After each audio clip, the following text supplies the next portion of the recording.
Okay, so this is part two of the ancestors speak.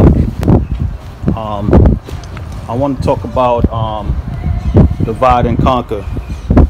If you look at this right here, you see where I'm at. National heroes. Samuel Sharp. So I'm here to talk about divide and conquer based on my own knowledge and just the stuff that I see. Like I said, don't base this on or try to form your own opinions. Just listen to what I'm saying and then learn from me and then learn from others and learn from your experiences.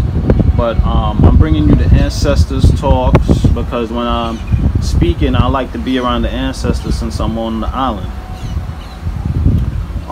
Divide and conquer, I just see it as a, it's a tactic. It's a war tactic, and it's been used for since the beginning of mankind, when mankind started wars, and it's used particularly on my people, which I speak for. I speak for humanity, but my people is my people, and based on the laws of nature, you have to take care of your own people first. So when you say you speak for your own people, there's nothing wrong with that.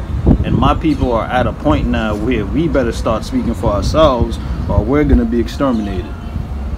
Everywhere I go, it's the same things. It's the same conditions, and it's the same things for my people. It's just on different environments, different countries, different islands. This person is it's division by class, it's division by color, it's division by hair texture. It's all kinds of different divisions. Oh, I'm Jamaican, you're Haitian, so I don't like you, you don't like me. Yes, there's division in many other cultures and civilizations. That's just human, but I'm not talking about them. I'm talking about us. Everywhere you go, even when I was detained, there was division amongst certain African people, but they all spoke and communicated because they was in the detention. But when they're outside of the detention, oh, I'm from Sudan and you from here, so I don't really mess with you. There's a war here, there's a war there, and then the conqueror is in the middle, taking all the money and funding both sides of the war. The same thing in America.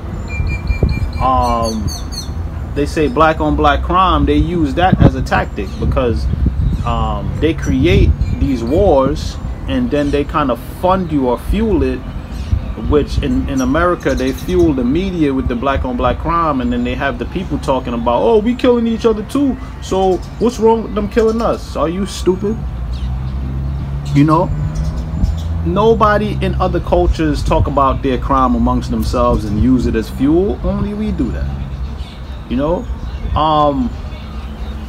And how could you even fuel that thing if you don't own nothing? You don't own nothing in your own communities or in your own countries. Look, I'm on my island and I'm watching certain people take over my island, and the people are just letting them do it because they haven't organized themselves to a certain level to stop it.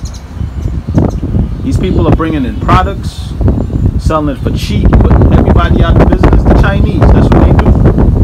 And I'm not mad at them. This is the tactics that they've been practicing for their come up because they feel it's their time. They watched the white man do his thing, and then they sat back and watched and watched and watched, and now they're coming up. We got to come up. When are we going to come up? We're so busy trying to impress each other and be fly and drive this, wear that, but we're buying that from somebody else. I could see if we was buying our own products and owning our oppression, but we don't even own our oppression.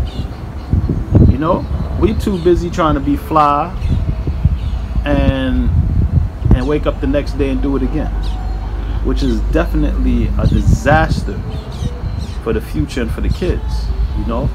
And we got to learn these tactics and learn what's really going on in order for us to move on, because once they keep us divided, then the war is going to continue. And once the war continues, they're going to keep fueling it, keep funding it, and keep getting the money back from it while we killing ourselves. So we actually fueling our own oppression. We're actually funding our own oppression while the oppressor is getting rich off of it, and he's growing the oppression and growing the ignorance, and you're buying it and eating it and feeding it to your kids. You understand? And then it's becoming a part of their makeup, and when they get older, they're going to continue the cycles.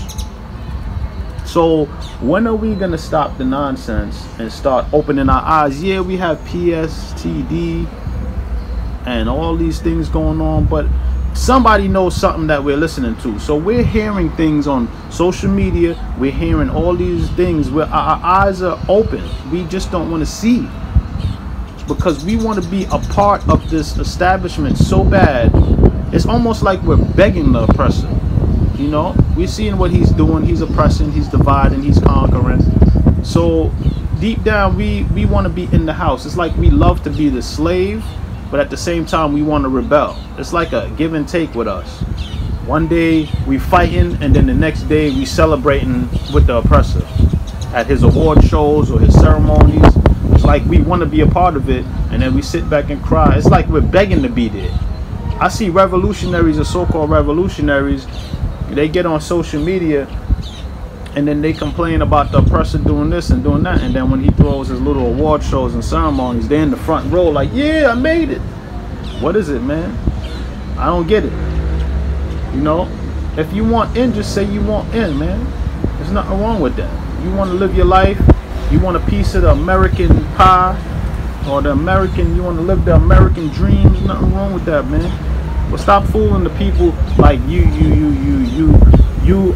trying to get something out of the people that's supposedly conscious and going to the other side as well. You know, the real revolutionaries are dead, man. These dudes now, it's all about online and social media. That's the real revolution for them.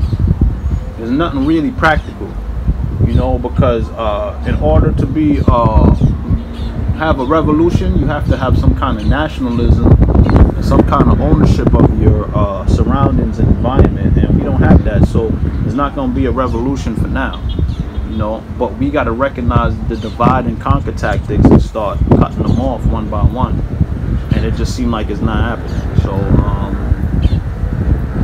we'll see what happens in the future, you know, but just continue to make progress within yourself. That's all I can tell you.